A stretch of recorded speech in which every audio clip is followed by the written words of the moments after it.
Philippians chapter 1, verse number 1. Paul and Timotheus, the servants of Jesus Christ, to all the saints in Christ Jesus, which are at Philippi, with the bishops and deacons. Grace be unto you, and peace from God our Father, and from the Lord Jesus Christ. So verses 1 and 2 of Philippians chapter 1. I'd like to welcome back all of you to our 30-minute Bible study. This is again your friend on Facebook, Attorney Peter Labid. Dito po ay pinag-aaralan po natin ang purong salita ng Panginoon, dalisay na salita ng Diyos. At sa 30-minute Bible study, within 30 minutes, tayo po ay nagbubulay-bulay sa mga katotohanan na ipinakita sa atin ng Panginoon mula sa kanyang mga salita. At ngayong araw na to ay pag-aaralan natin, as I promised last time, na yung pag-aaralan natin ay patungkol po sa ano ba yung mga offices na itinayo ng ating Panginoon, and He designed these offices to be in the church, no? Sa kanyang itinatag na iglesia, meaning sa local church, no? Sapagkat mayroon siyang itinatag na local church na ang unang mga miyembro ng local church na ito ay walang iba kung hindi yung mga apostol, no? Ngunit yung opisina, the office of the apostles, was gone when the apostles also died, no? Wala na pong mga apostles after the death of the last apostle na si John the Divine. There was no renewal of this office. Ngunit ang maliwanag na ating pong makikita sa Bible na mga offices na itinayo ng Panginoon, ordained offices, ay walang iba kung hindi yung the office of the bishop na merong equivalent terms sa Bible na elder or overseer or pastor, no? Yan po yung mga equivalent terms na ginagamit sa Bible referring to the same office, which is a spiritual oversight. Yung function niya, yung trabaho ng bishop or pastor or overseer is he is exercising spiritual oversight. He is also into teaching and administration as well as leadership of the congregation. Yan po ang office of the pastor or elder or overseer. Ang pangalawang opisina na makikita natin dito, ayon sa sulat ni Apostle Paul, sabi niya, sinusulatan niya dito sa Epistle of the Philippians, yung mga lingkod ng Panginoon, ng ating Panginoong Kristo doon sa Philippi. Sabi niya, to all the saints in Christ Jesus, yung mga banal. Ang word na saint naman sa Bible, ang kahulugan ay dalawa. Yung nangamatay na, kasama na, they died in Christ. Ibig sabihin, mga mananampalataya na pumanaw na, namatay na, no? At yung mga buhay ng mga anak ng Diyos, lingkod ng Panginoon, tinawag dito ni Apostle Paul, to all the saints, lahat ng mga banal, kay Kristo Jesus, na naroon sa Philippi, kasama ng mga bishops at deacons, mga bishops and deacons. So, ang deacon naman ay for practical service, no? Nandyan siya for practical service, managing finances, maintaining yung kaayusan ng building or ng kung saan nagsasamba ang Panginoon, ang mga anak ng Panginoon. at kahit anong mga gawain on matters of temporalities of the church, no? So sa dalawang ito na nakita natin dito sa sinulat ni Apostol Pablo, dalawa po yung opisina ng isang local church, yung bishop or elder or overseer or pastor at saka yung deacon, no? Meron isang theologian ang sabi niya, the only two ordained offices in a church are pastor and deacon. Anyone who creates another ordained office other than a bishop or elder or pastor or overseer and deacon is not biblical. Hindi na po naaayon sa Bible kung magtayo or maggawa ng ibang opisina sa isang local church na ordained, kasi dalawa naman yung uri ng mga opisina sa isang local church, yung ordained offices and then gifted offices. Yung mga gifted ay yung prophets and then evangelists, no? Yun po yung mga gifted na mga offices sa church, pero hindi naman sila ordained, no? At yung pastor ay pastor teacher. Sabihin na yung pagiging pastor ay at the same time he is also a teacher. Pwede siyang magkaroon ng mga katulong, kaya meron tayong Sunday school teacher, meron tayong teacher sa Bible school, no? Yan yung mga katulong ng pastor, pero hindi sila ordained offices. Kasi yung ordained office, dalawa lang. Yung bishop, na yung ibang term ng bishop ay elder or pastor, overseer, na pare-pareha sila. Para bagang katulad sa isang Pangulo ng Pilipinas. Ano bang tawag sa Pangulo ng Pilipinas? Pwede siyang tawaging Chief Executive Officer ng buong bansa sapagkat siya yung head ng Executive Department. Pwede rin siyang tawaging Chief of the Armed Forces of the Philippines sapagkat siya yung nangumulo ng ating sandatahang lakas ng Pilipinas, no? Pwede rin siyang Chief Negotiator, no? When it comes to international affairs, siya yung nangunguna, no? At tinatawag siyang President, no, of the Republic of the Philippines or Chief of the State. Pero isang office lang yon.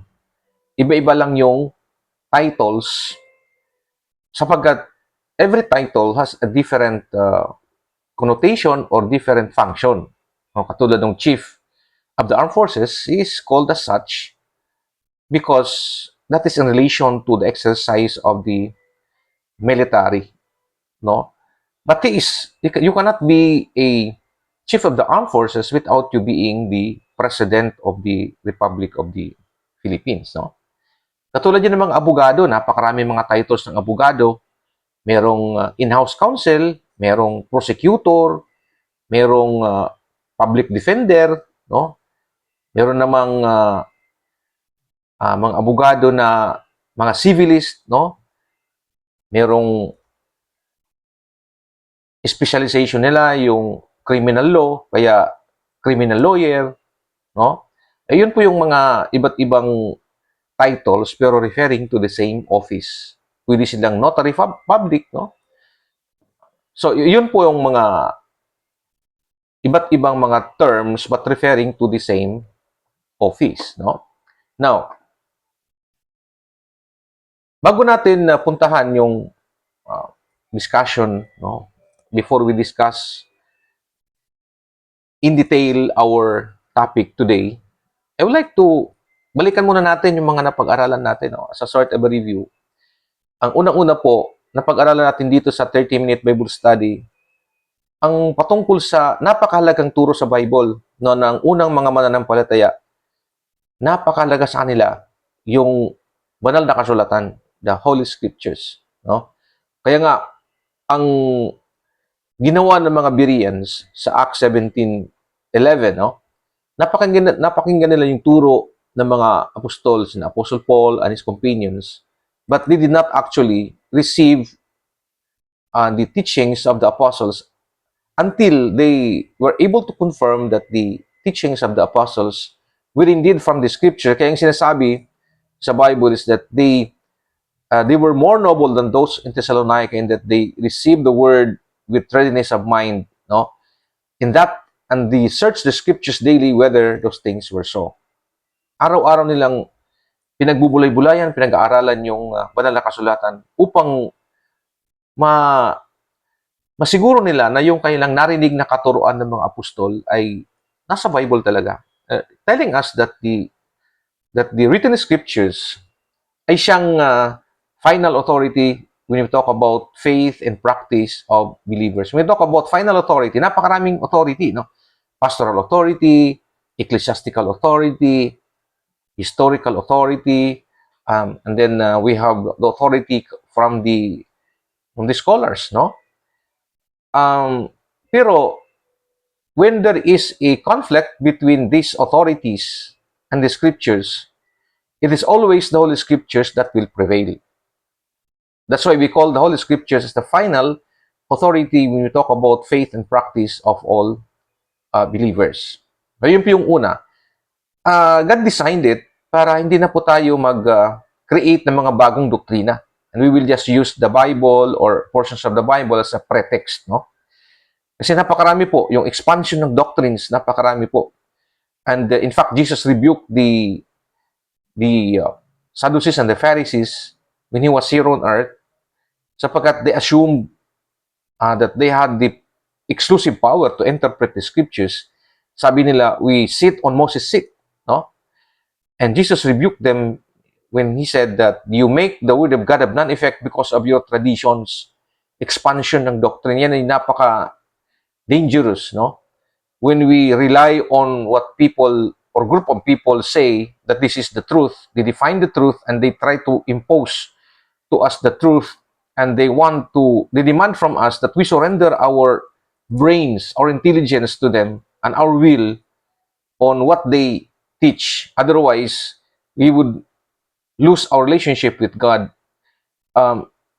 Mali po yun, no?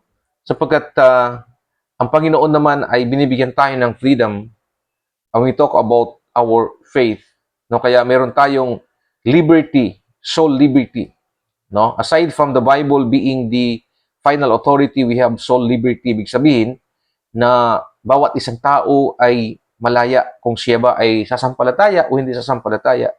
And there must be no compulsion when we talk about faith. Each person is given the freedom to establish a relationship with God and believe what he discovered, no, what he learned from the Word of God, no? Kaya meron tayong soul liberty. Sabi nga sa Bible, sa Romans 14:12, so then every one of us shall give an account of himself to God. Bawat isa po sa atin ay harap sa Panginoon, no? So, and then we also talked about the autonomy of local churches. Ibig sabihin na yung itinayo ng Panginoon ng mga iglesia ay mga local churches. Ibig sabihin, walang nakikialam sa kanila, walang nag-oversee, ibig sabihin, walang hierarchy, walang higher power na nagkukontrol sa kanila. Bawat iglesia ay responsible only to the Lord Jesus Christ being the chief, being the head of the church, no? Meron silang pastor na tinatawag naman na under shepherd. Ibig sabihin, under din ng Panginoon, nasa ilalim din ng Panginoon, sa kapangyarihan ng Panginoon, yung mga pastors, yung mga under shepherd, no? Christ is the chief shepherd. So, and then ano bang kalagahan nun ng autonomy? Ang kalagahan nun ay dinisenyo ng Panginoon yan upang sa kanya lamang ang tao dumidepende, no? At sa kanyang utos lamang siya sumusunod. At dahil dyan, hindi siya magkakamali. Sapagkat yung tao lang, pwedeng taong magkamali. So makita natin sa history, ang daming mga tao, they claim to be the Vicar of Christ, na nag-away-away, nagpapatayan, no? Sapagkat, sabi ng Panginoon, He is the author and finisher of our faith. Perfecter of our faith. That's why, sabi niya, looking unto Jesus, the author and finisher of our faith. Walang sino mang tao ang pwedeng humalili sa ating Panginoon because He is still, His presence is not lost in the church. Sabi niya, I will be with you even unto the end of the world, no, or the ages. Kasama ang Panginoon. In fact, sabi niya, where two or three are gathered together in His name, there am I in the midst of them. Sabi ng ating Panginoon. So, they have the freedom to appropriate their finances, raise finances, no? And then they have the freedom uh, to create programs, uh, to ordain ministers and deacons, no? Sila yung it's a localized churches, no? Hindi po under subjection to any higher power. They were only accountable to our Lord Jesus Christ. Kaya ang sabi doon, Church of Jerusalem, Church of Antioch, Church of Philippi, Church of Ephesus, mga ano sila, local churches. And then napag-aralan din natin ang tinatawag natin na the priesthood of all believers, na ang bawat anak ng Diyos ay meron siyang access to God. He is given the privilege of having the access to God. Just like a son to a father who can approach the father at any time. No? Katulad din ng Panginoon yan. Kung ikaw ay anak ng Diyos, binigyan ka ng kapangyarihan ng Panginoon, hindi lamang maging anak ng Diyos, kung hindi magkaroon ng access sa Kanya. Ano bang kahalagahan yan? We do not anymore need the priesthood system of the Old Testament, that people would go to the priest in order for them to have an access to God. Sapagkat bawat isang mananampalataya ay tinawag at naging isang kabahagi ng holy priesthood na to offer up spiritual sacrifices acceptable to God through our Lord Jesus Christ. Kaya po ang napakalaga. And then napag-aralan din natin yung two ordinances ng church, yung itinuro ng Panginoon na dapat gagawin ng isang iglesia bilang isang batas niya, no? Ang baptism, which is by immersion in water. No, ibig sabihin ng immersion is being immersed, being submerged, being put under water, which is the correct mode of baptism, because it is a reflection or an outward demonstration of the spiritual resurrection that happened within us. And it is through this baptism in water that a person who professes to believe in Jesus Christ identifies himself with the death of Christ and His resurrection. It is only through water. And that's why ang mga babautismuhan ay dapat mga mananampalataya. According to Acts chapter 2, verse number 41, and they that gladly received His word were baptized. Pag sumampalataya ka, ikaw ay proper candidate for water baptism. And then we also studied about the Lord's Supper. Sinabi natin na yung tinapay, hindi yan nagiging actual body of Jesus, at yung wine, hindi nagiging actual na dugo ng ating Panginoon, no? Sapagkat wala namang ganon, no? At the time that Jesus introduce it to the apostles, hindi naman siya nag-disappear to get inside the bread or to get inside the wine, no? And besides, when Jesus introduced this Passover, this bread and wine, no? The tawag natin dito ay Lord's Supper, or yung tawag ng iba ay this is ang terminology ng iba ay this is not a Lord's Supper, yung tawag ng iba, no? Iba-iba yung mga termino, no? But it was actually a new form of Passover. No? So in as much as the Passover that they were celebrating was a celebration of the Passover that happened in Egypt, the new Passover is also a celebration. It must be a remembrance of the death of Christ and as well as the shedding of His blood at the cross. Na kung anong nangyari doon sa Egypt na the Israelites, they were saved from the impending death, no, through the angel of death. That nung makita ng angel of death yung kanilang mga hamba ng bahay, no, na mayroong nakapahid na dugo, the angel just passed over them. They obtained physical salvation. So Jesus now is introducing a new Passover. Na the intention here is not only for physical salvation, but this is more spiritual salvation. Sabi diyan sa Ephesians 1:7, in whom we have redemption through His blood, the forgiveness of sins according to the riches of His grace. Redemption. Tayo ay will be redeemed, no?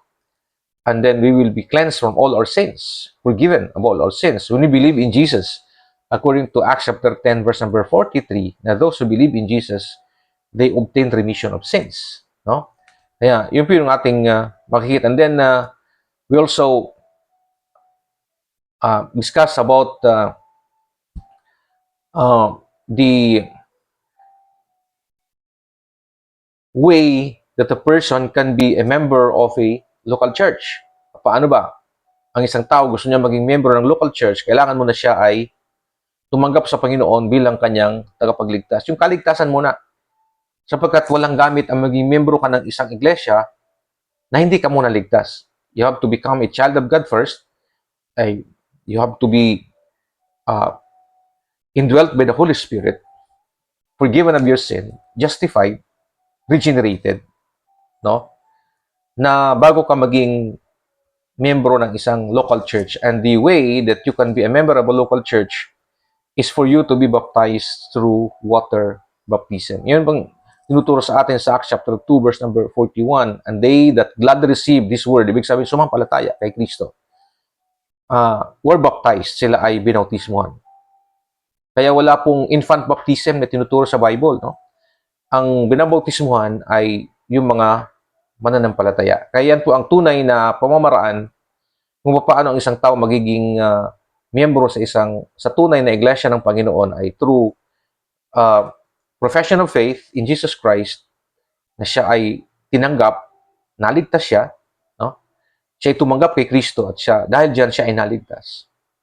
Yung pagtanggap kay Kristo ay yung pananampalataya, pananalig na siya lamang yung may kapangyarihan upang iligtas tayo. Siya lamang yung ipinadala ng Diyos dito sa sanlibutan upang tayo ay maligtas. At yung kanyang pagliligtas, ang pamamaraan niya, yung kanyang the sufferings that He endured, no? And then the shedding of His blood, His burial and resurrection, no? Na yan ay kumpletong kabayaran sa ating kaparusahan ng kasalanan. Kumplito, It's a 100% payment of sin.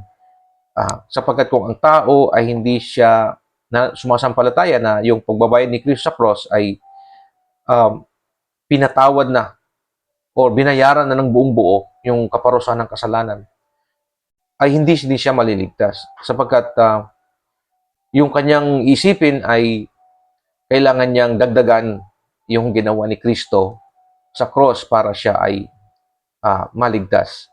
Sabihin, yung kanyang paniniwala ay yung ginawa ni Kristo sa cross ay hindi 100% payment of sin and sin's penalty. Rather, it is merely a partial payment, and that He has to contribute something to perfect that payment of Jesus. Hindi po ganon. Kung ang isang tao ay sinasabi na tumatanggap kay Kristo, tinatanggap niya na si Kristo ay siya lamang kaisa-isang tagapagligtas na ipinadala ng Ama, is a divinely provided Savior. At yung kanyang pagbabayad, paano siya naging tagapagligtas, He suffered all the pains and injuries, no? And then He shed His blood, He was buried and rose again the third day, and that is a expression of God's grace and a complete payment of our sin. And so when we believe it, we accept it, Sabi sa Bible, sa Ephesians 2:8-9, "For by grace are ye saved through faith, and that not of yourselves, it is the gift of God, not of works, lest any man should boast." And when you do that, when you experience that salvation, you are now ready, and you are now a proper candidate for water baptism. After that, sabi sa Bible, on the same day, they were added unto them about 3,000 souls. After they were baptized, they became members of the local church. Napakalaga po ng katuruan ito sapagkat ang isang membro ng isang iglesia ay he now becomes, he now enjoys the privileges na sinasabi sa Bible ng isang miyembro ng iglesia. Sabi doon that they continued steadfastly in the apostles' doctrine and fellowship and breaking of bread, no? And in prayers. Ibig sabihin, now becomes a part of the body. And whatever the body does, he feels, and he has the right to participate, no? Including voting, or his voice being heard before the congregation because he is entitled to be heard as a member. Kaya ganun po yung napakalaga po yung church membership. Now, ang ating tinatalakay ngayon dito ay patungkol sa dalawang offices na itinayo ng Panginoon, the office of the pastor and the office of the deacon. Makikita natin dito na ang the office of the pastor or bishop or elder or overseer is to serve the people and not to be served.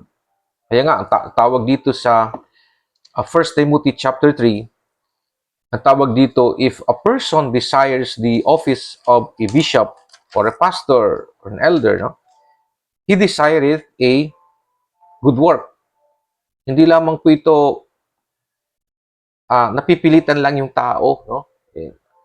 Ang pagkilala ng Panginoon dito, this is a good work. Napakagandang gawain. And yung sinasabi ng iba na, huwag ka dyan, huwag ka magpastor. Sinasayang mo lang yung buhay mo. No? Hindi nila alam na sa harap ng Panginoon, ito ay good work. Kumbaga sa creation ng Panginoon, nasabi niya sa lahat ng kanyang mga ginawa, good work. No? Very good. Now, ito naman na office of a pastor or a bishop, no, overseer, tinawag sa Bible na good work. Pero mayroon siyang kaakibat na mga qualifications. Ang sinasabi dito that a bishop then must be blameless. Ano ibig sabihin ng blameless? He must be a person of integrity, no, and worthy of the respect of those both inside and outside of the church. Sabi, above reproach, respectable, upright. He is living a holy life. He loves what is good and have a good reputation within and without the church. Yun po yung makikita natin. Blameless. Hindi siya author ng kasamaan, no? Siya ay lumalaban kung ano yung masama at ipinaglalaban kung ano yung matuwid, kung ano yung banal, kung ano yung nakapagbibigay ng puri sa Panginoon. Yun yung kanyang pinaglalaban, both in His words and also in His life. Ay yun po, napakalaga ng pagiging isang pastor na hindi lamang po magaling magturo, kung hindi pati rin yung pamumuhay. He lives what he preaches. Yan po ang isa sa mga qualifications ng isang pastor o isang elder. Nung pag sinabi natin pastor, bishop, elder, overseer, kasama na po yun. But ginagamit natin pastor, this is the most common term or title na ginagamit, no? So, kaakibat is a good work, it's a good office, but mayroon siyang mga qualifications na dapat sinusunod. Isa po dito, he must be blameless. He is good in his teaching, but he also lives what he preaches. No? Yan po ang isang tunay na quality or characteristic o qualification ng isang pastor. What else? Meron siyang tinatawag na marital integrity. No? If he is a married person, he should be married only to one woman. Wala siyang mga kabit. Wala siyang mga extramarital relationships. No, makikita natin dito sa verse number 2, a bishop then must be blameless, the husband of one wife. Meron siyang isang asawa, vigilant, sober, of good behavior, given to hospitality, up to teach. No, so yung makikita natin dito, meron siyang marital integrity na masaya siyang namumuhay bilang may asawa sa kanyang kabiyak. At wala siyang mga extra marital affairs. No? Isa yan sa mga qualifications. And this is a continuing qualification. No? Just like being blameless sa continuing qualification, marital integrity is also a continuing qualification. No? And then, he is not alcoholic. He must not misuse alcohol by getting drunk. Is not given to drunkenness. Verse number 3. Makikita natin dito. Not given to wine, no striker, no? O not given to wine, hindi siya wine bibber, no? Na naglalasing, no? Yan po ay isa sa mga qualifications ng isang pastor. Not alcoholic. And he is not violent, is not a bully, is not prone to fighting, and he must not be quick to use force. Yung sabi sa verse number 3. No striker, yun yung sabihin ng no striker. No striker. He is, sabi dito sa Titus chapter 1, verse number 7, a bishop must be blameless as the steward of God, not self-willed, not soon angry, not given to wine, no striker. No? Yan. Parang inulit lang yung sulat sa kay Timothy, dito naman kay Titus. No? He's not covetous. Hindi siya naglilingkod upang maging mayaman. No? He's not using the ministry as a money-making business. Yung sa verse number 3 sa 1 Timothy chapter 3, verse number 3, not greedy of filthy lucre. No? Mga iba na ginagamit yung ministry upang magpayaman. No? Sa verse number 7, sa Titus 1:7, sabi dito, not given to filthy lucre. Yan po. Masyadong mapagmahal sa pera. Kahit hindi siya magturo against sin, basta alam niya magkakapera siya. Kahit hindi na gawin yung kalooban ng Panginoon, basta magkakapera siya. Ang isang tunay na pastor ay hindi mukhang pera. No? Kailangan niya ng pera, pero hindi siya, he's not there, he's not using the ministry to get money. No? Si Jesus nga sabi nga, the Son of Man has nowhere to lay his head. No? And he must not be greater than his master, if he is indeed the true pastor. And then, he must be a person who is a good family man. Ano mo family man? Na sinasabi dito, one that ruleth well his own house, having his children in subjection with all gravity. For if a man know not how to rule his own house, how shall he take care of the church of God? No? Sabi ng Panginoon dito, ayon sa turo ni Apostol Pablo, na kailangan yung isang pastor ay he ruleth well his own house, and he teaches his children to be in subjection to him and to the word of God. No? Yung mga anak ay hindi mga pasaway, no? Yung mga anak. Pero hindi naman natin pwedeng sabihin na pwede niyang pilitin yung mga anak niya kasi iba naman din yung isip ng mga anak. No? Kaya meron tayong mga pastor na mayroong mga anak na mga atheists, no? Merong iba mga bakla, tomboy, no? Na yung mga anak, kasi hindi natin pwede silang mapilit na sumampalataya sa Panginoon at sumunod sa mga salita ng Diyos. Meron silang freedom, no? You have the freedom to believe and not to believe. Pero he has to try his best to really bring and to bring up his children in the fear and admonition of the Lord, no? And then he must not be a novice or like an immature leader. Napaka delikado po pag immature ang isang tao, emotionally immature, intellectually immature, immature by experience.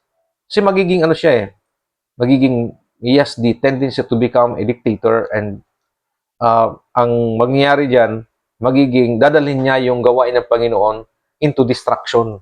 Kaya dapat siya ay is mature enough in his mind, no, in his deportment, in his character, no? Dapat ganun po ang isang pastor, sapagkat marami po ang uh, tumitingala sa kanya bilang example, no? He must be a lover of hospitality, ready to help those who are in need, no? Bukas palad siya, hindi siya uh, tulad ng iba, no, na ang iniisip lang yung kapakanan ng pamilya nila. Bukas nga eh, bukas palad yung mga pastor, willing to help those who are in need. And then he must be an example of good moral character, no? A good example. And he must not be lording over God's heritage, ayon dito sa 1 Peter chapter 5 verses 1 to 4. And then pinakamahalaga ay he must be doctrinally sound and able to teach his faith to others, up to teach, holding the faith, no?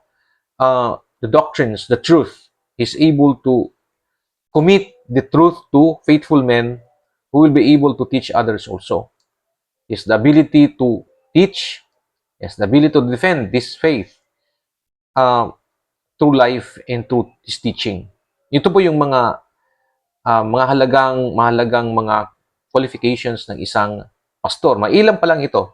Marami pa po sa Bible. Binigyan ko kayo ng 11 qualifications of a true pastor or elder or overseer. Lumampas na po tayo, mga kapatid, sa ating pong 30-minute Bible study. At sana po ay sa inyong lahat na makapanood sa munting video na ito ay pagpalain ng Panginoon. Napakalaga po yung pastor natin.